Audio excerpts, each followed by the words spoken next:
There's a seemingly endless number of options for how you take your money when in retirement. Well, today I'm going to pitch three of the most popular against each other and outline exactly how each of these work, and how you decide to draw down your money in retirement is a totally personal decision. Well, at the end of this video, I'm also going to share one of the most popular questions we've been asked since we retired 4 years ago. And I'm pretty confident that by the end of this video, you'll know how to answer that question for yourself. And I'll also tell you why Sarah and I don't use any of the most popular drawdown strategies. And no, I'm not going to be talking about defined benefit schemes or annuities, as both of those effectively provide you with a guaranteed income each month. I'll cover those in a future video. And two other really important points. What I'm giving you today is not financial advice. What I'm doing is giving you information to spark your thinking so you can do your own analysis and investigation as you start planning towards your retirement. After all, I don't know you and I don't know your financial situation. Secondly, the more I talk about finance in our videos, the more I'm seeing messages in our comments from scammers who are basically trying to target you, our lovely viewers, and trying to get you to part with your hard-earned cash on their scam. So I don't have the time that I wish I would have to answer all of the fantastic comments that we get from you, but rest assured I read every one. Now what I'm doing is I'm spending time in the comments deleting all of those scam messages. What you could do for me is, if you see any of those, just reply to any that you see with the word underneath scam, because that will enable me to see those a lot quicker and will enable other viewers to avoid what they're seeing in those comments. If you ever see anyone recommending a financial product or an amazing financial advisor, avoid like the plague. So let's get straight into it. These three strategies are, as I say, three of the most popular out there. Two of them will ensure you never ever run out of money, no matter what. And one of them is really the de facto. It's the one that anyone, when they start talking about retirement finance, they start with this and then branch out from there. And in the next video, I'm going to share some examples and put all that into a spreadsheet. I'm also going to make that spreadsheet available for you to download so you can play around with it, put some other numbers in there and see how that works.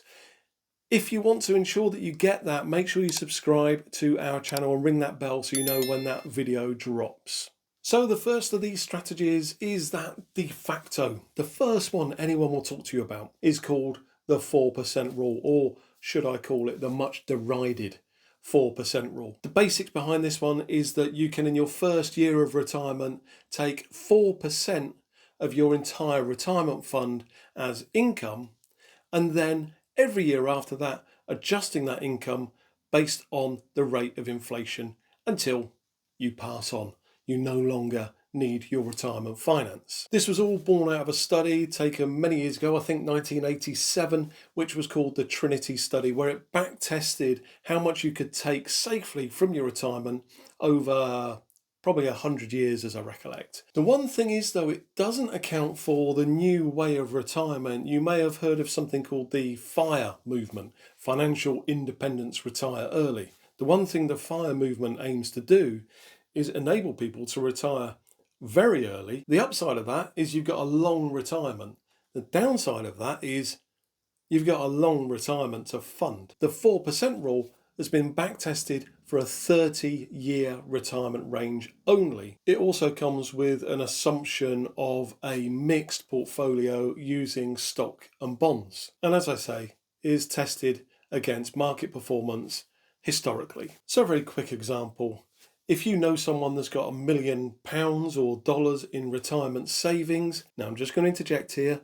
I have had people in the comments get really annoyed when I say £1 million. The only reason I'm using a million is because it is a round number. If I said, if you've got 725,000, the maths in my head is very difficult. Use the million, rework it to your numbers. That would mean in their first year, they could take 4% of that as their withdrawal amount. 4% of $1 million is 40,000. What happens to your retirement pot at that point is your million is reduced to 960 because you've taken that 40,000 out, and then that's open to the results of the market over that year, whether the market goes up or down. So let's say that 960 is then subject to a market of a 5% return. That means that going into the following year, you would have 1,008,000 as your pot to withdraw from. Also, remember this 4% fluctuates year on year in relation to the rate of inflation. So let's say after this first year, the rate of inflation has been 2%. Well, a 2% improvement on 40,000 would mean in year 2, you will be able to take £40,800. Then simply all you do is year after year, you look at the rate of inflation and increase your withdrawal amount by that much year on year. So you'll see that the rate of inflation will go up and the rate of your drawdown will go up in line with that. So what are the pros and cons of the 4% rule? Well, the obvious pro here is its simplicity. It's 4% of how much your retirement fund is, and then you simply change each year in line with what the inflation rate was for that year. Nice and simple. Also, it comes backed up by historical data through what the Trinity study did all those years ago, which gives you a level of confidence for a 30-year retirement. But you know there is always this caveat, and that is that past performance doesn't dictate the future. I don't know what is going to happen in the future. You don't know what's going to happen in the future. But that data has been back tested over many, many years, over some of the worst periods, and seen a return for a 30-year retirement horizon. The third pro, which is really quite an important one, is it provides a level of predictable income. So if we're using that example of the £1,000,000 and you can take 40,000 in your first year, then you can say, well, I'm good with that. That works for me. And all I need to then think about is what will happen to the inflation rate and change in accordance with that. That means you're going to have the same amount of money year on year. On to the cons. Well, first of all, it is down to market assumptions based on historical data. As I say, past performance does not dictate what will happen in the future. Secondly, a fixed rate of 4%. How will that really perform in a bear market, in a really down market? And this is an area where I personally have an issue with the 4% rule, because it assumes that we're somewhat robotic as humans in how we will take our income. So, for example, if you see that the market's gone down and your fund is reduced by 50%, are you still going to say, right, inflation's been 5%, I'm going to increase it by 5%? Probably not. And that's where the 4% rule starts, for me, to fall apart a little bit. Thirdly is inflation risk. We've all seen the inflation over the last few years, and that inflation will push up how much you're going to be taking from your fund. Inflation isn't linked to your fund performance. So in my lifetime, I've seen inflation figures of 15-20% in the UK. That's going to increase your income, your drawdown, considerably. What's that doing to your underlying pot? That's depleting it a lot faster. So in conclusion, on the 4% rule, it provides a consistent income. It's based on historical data, but there are significant flaws that concern me about that particular drawdown method. The next one is really simple, but really tricky at the same time. It's called the 1/n drawdown strategy. And it's simple because if you think about it, it's obvious. What you first have to do is to make an assumption on when you're going to die. Not a very happy subject, but if you're sat there at whatever age, you can maybe pull up a online calculator where you can put all of your detail into that calculator on, have your parents suffered with heart risk, have you smoked, do you drink, and all that kind of stuff. And it will give you an assumption of your death date. All very pleasant, but you go through that and you might look at it and say, well, based upon this, I'm going to live for another 40 years, for example. You then take your pot of cash and divide it by 40, because in the first year, you're going to take 1/40th of your retirement fund. And this method aims to deplete your money gradually as you go through your retirement phase of life. So it works in simple fashion. First of all, define your death date. Determine your life expectancy. Secondly, annually, you will do a calculation, and that is your total retirement fund divided by how many years you got left. And obviously you need to adjust that annually, because although you're taking that percentage each year, also your retirement fund will be flexing based upon market conditions. It may go up, it may well go down, and that will impact your income. So simple example here, let's say we got somebody who has worked out, he's got 25 years left in his retirement and he's got £1,000,000. £1,000,000 divided by 25 years means that in his first year he will take £40,000 or $40,000 from his retirement fund. Like last time, there's been an improvement in the market by 5%, so he has, after that year, got £1,008,000 to work on, but now he needs to divide that by 24 years. So that year, he's got 42,000 to live on. So he's had a good improvement in income there. And you continue this strategy year on year on year, hopefully for 25 years. If it's more than 25 years, if it's less than 25 years, you might be left with a lot of money to spend in those last few years. So what are the pros and cons of 1/n? Well, one simple one is it's simple. You've worked out how many years you got left. Make sure every year you knock one off. Not a very happy thing to do on New Year's Eve, I know, but you got to knock one off every year. Then you simply divide that by how much money you got left. Second pro is it's dynamic. It's being tested every year, and based upon how much money you got left and how many years you got left, it will come up with a new number each year. So now on to the negatives, the cons. The first one is income variability. As you could see in that quick example, year 1, 40,000, year 2, 42,000. But year 3 could be 36,000. So you are going to be having a bit of a roller coaster as you go through your life. And you might also find that you don't quite have as much money to spend as you might hope. Second obvious con is you live too long. What a horrific thing to happen. You've lived too long. The result of that is all of your calculations need to be looked at way ahead of time. And thirdly, you are highly dependent on the market for what you're going to get for the next year. If the market's down 50%, so is your income. So the 1/n strategy is pretty straightforward, but it's a bit of a blunt instrument for such a complex activity as planning for your retirement. Next is the percentage of portfolio retirement drawdown strategy. And this might sound very similar to the other two. In some ways it sounds similar to one, and another way it sounds similar to the other.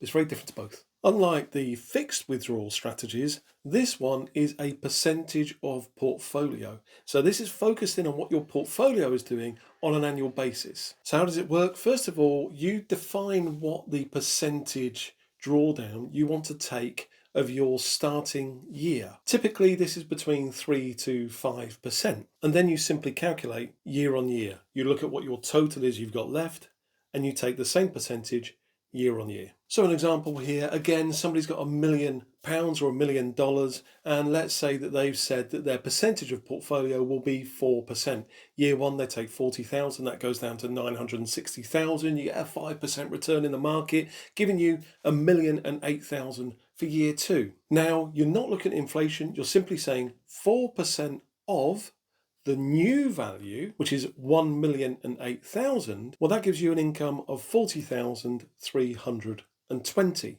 As I say, it sounds very similar to a 4% rule, doesn't it?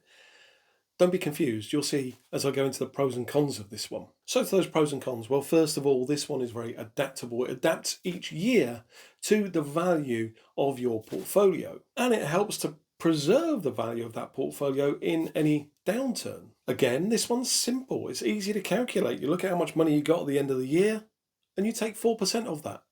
Job done. Next is it is highly sustainable. That is to say, if you use this approach, you will never run out of money. But that leads on to the cons. And the first con is income variability.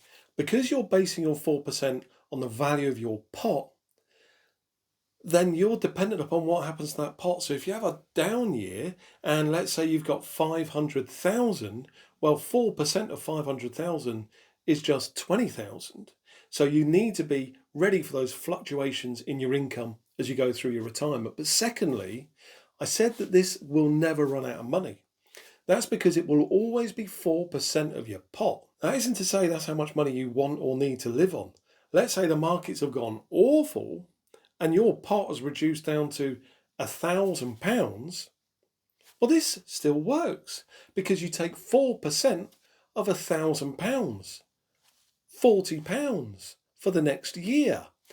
that looks a little bit troubling to me. So in a prolonged bear market, you could see your numbers really going down and your income going down accordingly. And also, like the 4% rule, this one isn't adjusted for inflation.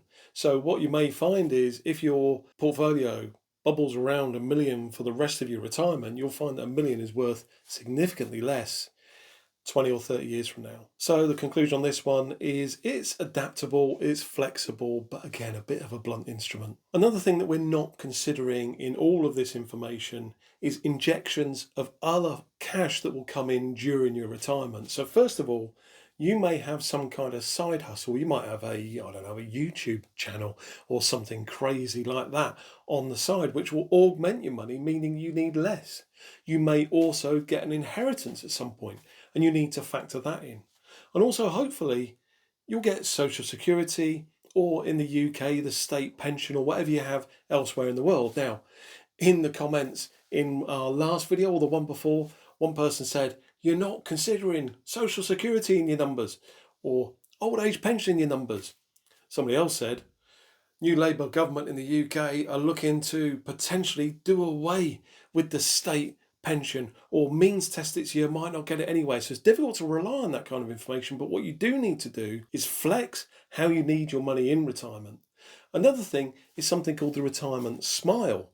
And that is where basically what people find is at the start of their retirement, they are spending more money, and they'll do that for a few years. And then when they get into maybe their 70s, they're not traveling as much, they're not going out as much, and their requirement for that money starts to reduce.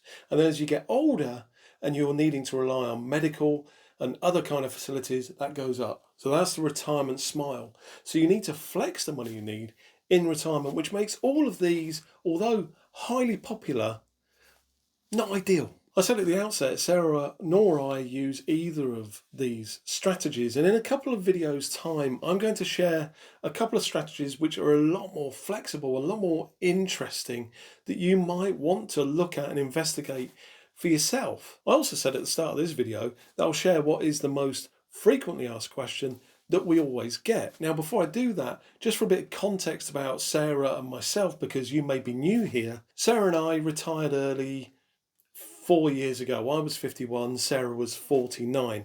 That's based upon all of the education I give myself in 10 to 15 years previous to that, and how we built up our pot of cash to enable us to live our dream, which is we basically sold everything we own to travel the world full time for at least 10 years. So we sold our house and all of our stuff in it and remain pretty flexible as a result of that. If you're watching this and thinking, yeah, I used to love their travel content, I said, we still have it. It's another channel. If you look in the description below this video, you'll see To Go Rome Travels, and that's where we share all of our travel adventures, and we will do for many, many years to come. So that question that we always get asked was two questions. It's either one or another, but both focus on the same fear in everybody. The first one is, how much money did you have to retire? The other one is, how much money do I need to retire? Both really pointing in the same direction. And now you've seen this video, you can see that an answer to that question from me would be foolhardy and wrong, because I don't know what drawdown strategy you're planning to use. I don't know your lifestyle. I don't know what you enjoy spending money on. I don't know how you're going to get Social Security, whether you're going to get the full amount of Social Security or not, whether you're going to get the old age pension or not. There are so many variables. And I always feel like I'm dodging this question, but I'm not. What I want to do is be very, very honest and tell you, I cannot tell you how much you need to retire. And if I tell you how much we had to retire, the fear I've got is you may be sat there thinking, oh, we got that amount of money, so come on, we can retire. But your lifestyle is probably, will be very different to ours, because you may still have a house. You may not want to sell everything to travel the world. You may not want to travel the world. Even if you do travel the world, you might want to do it in 5-star luxury, which isn't what we do. In the next video, I'm going to use one single example of a couple planning for retirement using all three of these strategies. I've built a detailed spreadsheet, which I'm going to be working through in that video, and I'm going to make that video available to you as long as you click the link in the description, either below this video or in that video. And if you already signed up to our newsletter, fear not, you will get a link to this spreadsheet too. And I know this can seem a very dry subject. It's nowhere near as fun as saying we're on the island of Koh Phi Phi in Thailand. I know that. But I remember 20 years ago, I felt so behind in my retirement planning and I didn't have this kind of resource to turn to. YouTube wasn't really what it is today. And a lot of the information on YouTube had a very US centric approach to it.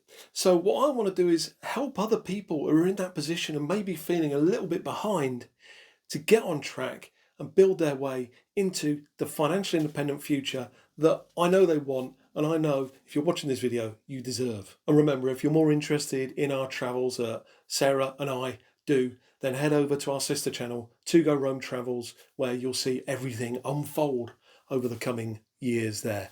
Our dream is world travel. What's yours?